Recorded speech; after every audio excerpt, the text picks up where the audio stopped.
Senator साहब की तरफ आना चाहूँगी। सेनेटर हुमायूं, आप क्या समझते हैं? पहले आपका कमेंट चाहूँगी एमक्यूएम की 17 सीटों के ऊपर, यानी कराची को अगर मैं देखती हूँ, आई एम फ्रॉम कराची, तो 22 सीटें बनती हैं जिसमें से 17 एमक्यूएम ने जीती हैं। और बड़ा इंटरेस्टिंग आज मैं एक एनालिसिस देख रही थी कि बाकी जो 4 सीटें हैं उसमें लगभग कई ऐसी जगह है जहाँ उनको 500 या 300 से ज़्यादा वोट नहीं मिले।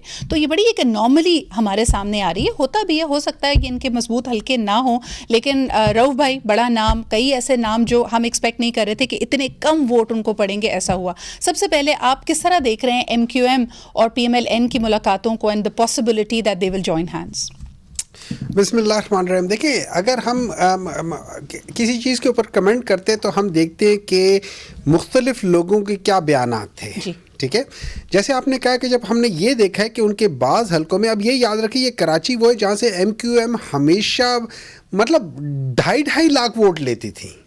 अब अगर 2.5 लाख किसी हलके में वो कम हो के वहाँ पे 200, 250, 300, 500, 2000, 2500 हो गए, so that means there is something either cooking or something not right. मैं तो इसलिए ऐसे देखता हूँ। अब उसके बाद मैं फिर जीडीए वालों का बयान देखता हूँ कि उन्होंने कहा कि उनको ऑफ़र हुई थी कि अगर आप ये काम कर लोगे तो जैसे हमने एमक्यूएम को 15 सीटें दे रहे हैं तो आपको भी हम इतनी सीटें दे देंगे। एंड नाइस ऑफ देम कि उन्होंने एक प्रिंसिपल स्टांस लेकर उन्होंने कहा कि थैंक यू वेरी मच, हम अपने बलबूते पे जो करेंगे, हम ये नहीं करेंगे।